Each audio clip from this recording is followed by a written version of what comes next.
So recently I've been watching some videos about people who have moved from different countries, especially the UK, moved to Australia, learning about their experiences, what they think about it. And someone asked me if I'd watched this one. It's called Moving to Australia from the UK. Do we regret it now? I mean, I'm going to guess probably no is going to be the answer. But interested to see what this person says, what they enjoy, or if there's anything they don't enjoy about living in Australia. Tell me what you think about this one as always. Let's learn. Would we ever move back to the UK? We will tell you at the end of the video after comparing several areas of life in Australia to the UK. We had always wanted to try life in Australia. Even though we loved the UK, we had good jobs, great friends, and of course our families. As with any country, you need a visa to come to Australia, even if it's for a holiday. We engaged a migration agent and we came out on a skilled migration visas, but there are other options available too. We do recommend using a migration agent as migration law is very complex and forever changing. It may cost more money, but visa applications are complicated and there are no guarantees you will be granted a visa. So we just kept it going in the background and didn't really speak openly about it.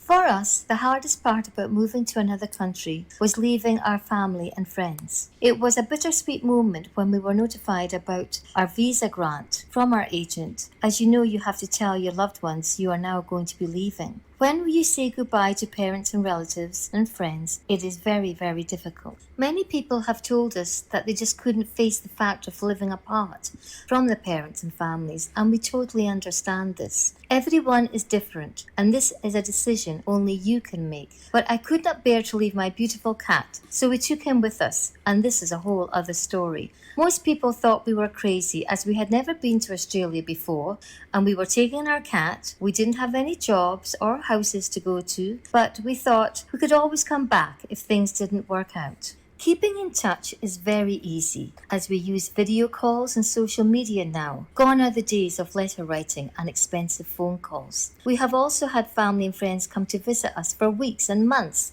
at a time, so they have had a chance to experience Australia too. We have also frequently travelled back to the UK and even had holidays in other parts of the world where we met our family and friends midway.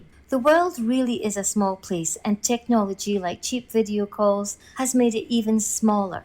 My dad and my brother just love coming out here and welcome the chance of escaping the freezing Scottish weather in the winter. When we arrived here, we were met by my friend's sister, who was a huge help. It was so nice to be met by a familiar face in a new country. But apart from my friend's lovely sister, we did not know anyone else. But before we knew it, we had lots of friends and were being invited to barbecues and parties. We did find it relatively easy to settle into Australia. We found the Australians are very welcoming and helpful, and they also seem to have the same sense of humour you find back home. It may sound like it's a stereotype, but Australians are generally laid back and relaxed. They have a can-do spirit and nothing seems to faze them. And the sayings, no worries and too easy mate, are commonly used. It's no wonder that some of the world's most innovative and successful companies originated in Australia. ResMed, Cochlear, Canva, and Atlassian are just 4 examples of Australian companies making waves round the world.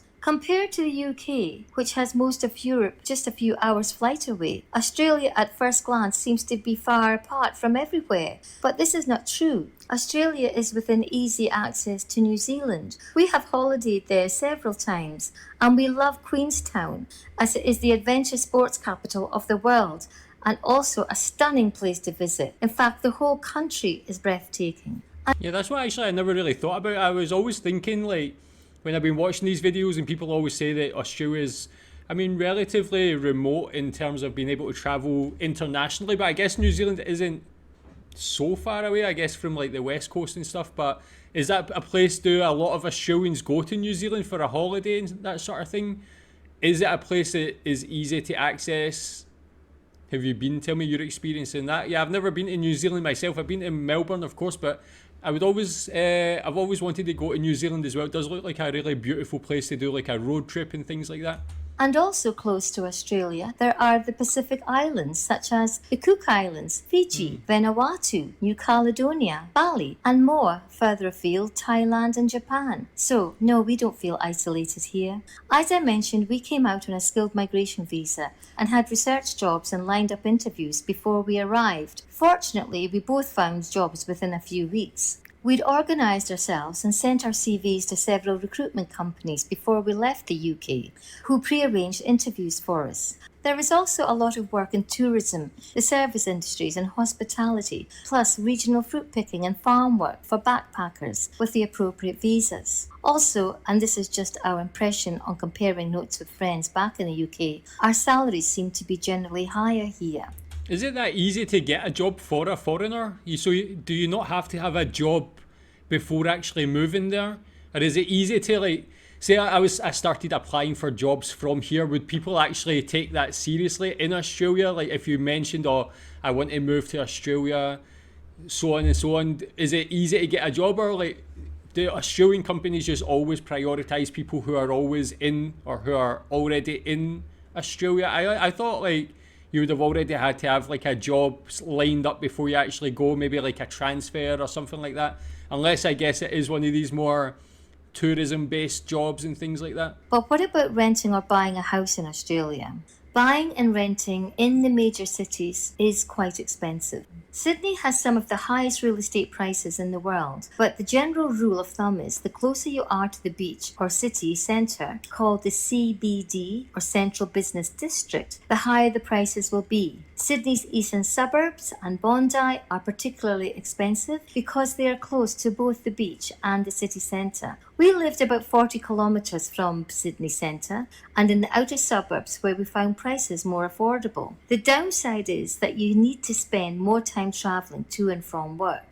Sydney homes are generally a lot bigger than back in the UK, and swimming pools are also very popular. Homes in Australia are usually open plan and mostly larger single level blocks. Units or flats, apartment towers, are springing up everywhere now, and these are sometimes more affordable option than a house, particularly if you want to be close to the city or beach. One of the main reasons we moved out of the UK was the cold, grey, wet weather. Australia is warmer and it can get very hot in the summer. Some of the best times of the year are autumn, spring, and even winter isn't that cold. You generally will not find snow here unless you go to the alpine regions, such as the Snowy Mountains. And yes, you can ski in Australia. It is a huge country and the climate is different throughout. Queensland will flaunt its tropical climate to the southern states in the winter, and there is nothing nicer than a winter's weekend away in Cairns or the Gold Coast. We also love visiting Melbourne and Adelaide, but not for the weather. When it rains in Australia, it rains, and storms can be intense. But we love the climate here. We are fortunate to have a pool and really enjoy an alfresco lifestyle. That looks so nice. Australia is a beautiful country with some contrasting landscapes ranging from the outback, red centre to lush rainforests and beaches. There are also the tropical islands of Queensland, and we just love the Whitsunday Islands on the Great Barrier Reef. The beaches here are second to none and form part of the Australian culture. A great children's activity is to join the local nippers of the Surf Lifesaving Club, where they are taught in a fun way how to be safe in the sea, and many will graduate to be lifeguards themselves. One of the things that we do miss from back... Yeah, tell me if you were part of that. That does look quite a fun physical activity for kids. I would love to get my children involved in something like that, but tell me if you did that as well. Well, it's quite competitive, some of the challenges they had there as well, man. At home, that Australia doesn't have much of, are mountains. We miss our hill walking in the Lake District, Scottish Highlands and the European Alps when we had a chance to go there. Public transport in Australia is generally quite good in the big cities. Sydney is expanding its light rail and metro train routes, and Melbourne has its unique trams, but there is nowhere near as extensive as, say, the London Underground. Outside of the cities, the rail and road systems aren't nearly as good as the UK or European motorway or rail networks. There are no high-speed railways here, and travelling between the major cities can take 12 hours or more if travelling by train or bus. It is faster to drive, but don't expect a 6-lane motorway everywhere. This is understandable as Australia is such a vast country. It is 1,000 kilometres from Sydney to Melbourne or Sydney to Brisbane, which is slightly longer than the entire UK mainland. The population of London is about the same as the whole of Australia, so there are fewer taxpayers who can fund infrastructure, such as intercity multi-lane motorways and high-speed rail.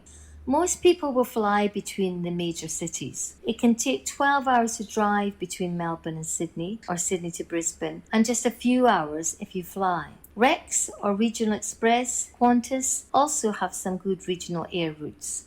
A reason why some people don't want to come to Australia is they've heard about our spiders, snakes, stinging insects, jellyfish and sharks. Yes, there are spiders and biting insects here, but we have never been seriously bitten by one. We saw a Sydney funnel web once and we took it to our local hospital, who used it to make antivenom, but it is extremely rare for people to die from a spider bite. Mosquitoes or mozzies are a pest though, but there is a huge range of repellents and remedies, from sprays, citronella candles, zappers and wristbands. Another common fear are shark attacks, but again, they are rare, and the surf patrols are usually effective at spotting them and use drones or spotter aircraft. So another cool. question is, what are food and drink like in Australia? In general, the food in Australia is great. You will find a huge choice of cuisines.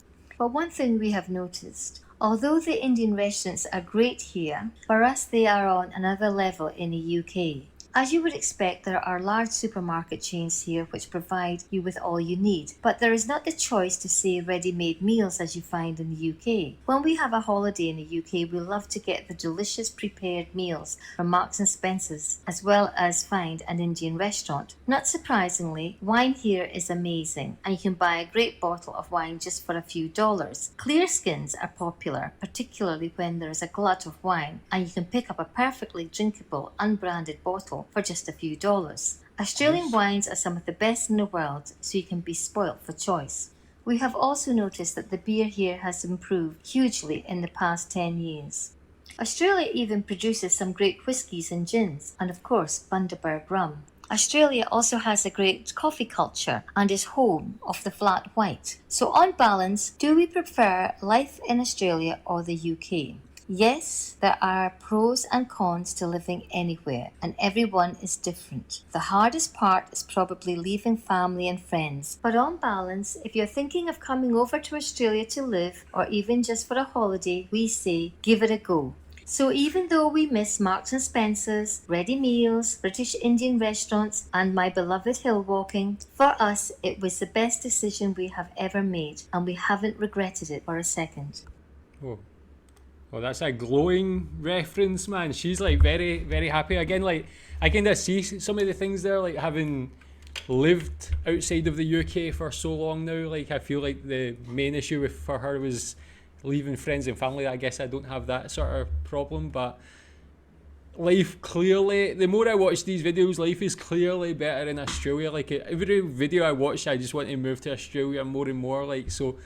Yeah, I guess things like applying for jobs is the kind of only thing. I guess it would be difficult for me. Like maybe I don't really know the process of that, like applying from outside of Australia or like moving there and then trying to get a job. I don't know if that's possible as well, but all the things, man, when you even just see the video, like the images of Australia, it just is so much more vibrant, so much more exciting, so much more going on than the UK. UK is just stagnant and lacking innovation, just lacking any energy for me anyway. Australia just seems like a great place. Yeah, so I'm enjoying watching these videos because it's just getting this like desire built within me, man, to move to Australia. So maybe I'll try and look more into that. But tell me what you think about this and the points she raised in it. Tell me any other good things in your opinion about Australia. Thanks.